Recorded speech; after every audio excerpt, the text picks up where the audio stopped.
Olá, estudante da primeira série! Nesse vídeo, nós vamos falar sobre a classificação periódica dos elementos químicos. Vamos lá?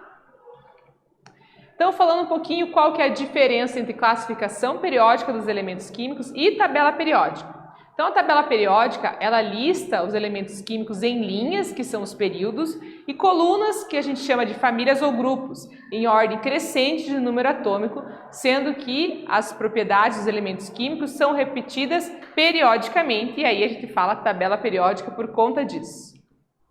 O termo periódica quer dizer que a propriedade se repete ao longo de uma variável independente, num determinado intervalo constante. No caso da tabela periódica, nossa variável é o número atômico que representamos pelo Z maiúsculo. Então, a classificação periódica dos elementos químicos está fundamentada na tabela periódica.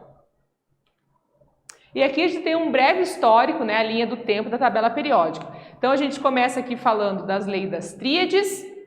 Depois a gente vai falar sobre o parafuso telúrico e aí a lei das oitavas. Depois temos o Dmitri Mendeleev com a primeira versão da tabela periódica atual e em 1913 vai ter o Henri Moseley com a organização da tabela conforme o número atômico. Então, nas colunas horizontais da tabela, que a gente chama aí de períodos, e são 7, indicam o nível de energia existente em cada átomo de cada elemento químico. Ou seja, ele vai dizer quantos níveis foram ocupados na distribuição eletrônica daquele átomo. E aí, então, temos 7 períodos que são horizontais. Nas colunas verticais, então, a gente tem 18 famílias ou grupos que indicam o subnível mais energético ou a camada de valência de cada átomo dos seus elementos químicos. São divididas em famílias A, que são os representativos, as colunas mais altas que a gente tem na tabela, e B, os de transição. Então, nas famílias ou grupos, a gente está organizando ali as nossas linhas, pelo subnível mais energético ou camada de valência, ou seja, depois da distribuição eletrônica, qual que foi o subnível ali do último elétron a ser distribuído, vai dar a posição ali dentro do grupo ou da família. E aqui então a gente tem as colunas verticais, as 18 grupos ou famílias, e as colunas horizontais ali dos 7 períodos da tabela. Lembrando que as duas séries aqui de baixo saíram das posições aqui dos períodos 6 e 7. Agora falando um pouquinho das propriedades. Então, o raio atômico é propriedade periódica que está relacionada ao tamanho do átomo. E ela é a metade da distância entre os núcleos de 2 átomos de um mesmo elemento químico sem estarem ligados, ou seja, sem estarem em ligação, assumindo que os átomos seriam esferas. Então, ele vem dessa medida.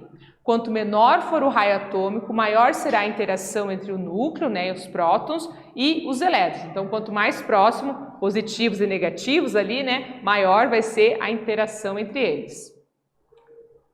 E a variação do raio atômico, então, na família ou grupo aumenta de cima para baixo e no período da direita para a esquerda. E o maior raio atômico aqui da nossa tabela é o frâncio.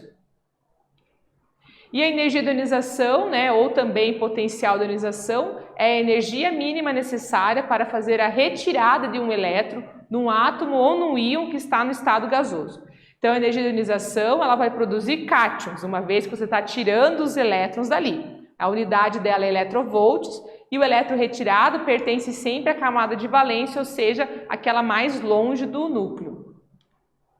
A primeira energia de ionização é sempre menor, por sua vez a energia de ionização segunda é maior que a primeira e a terceira é maior que a segunda. Então, quanto mais próximos esses elétrons estiverem do núcleo, maior é a quantidade de energia que eu preciso para retirar ele de lá. E aí a organização na tabela periódica fica assim. Família ou grupo aumenta de baixo para cima e o período aumenta da esquerda para a direita. E o elemento químico com a maior energia de ionização é o hélio. Nesse vídeo, nós falamos sobre a organização dos elementos químicos. Espero que vocês tenham gostado e até breve!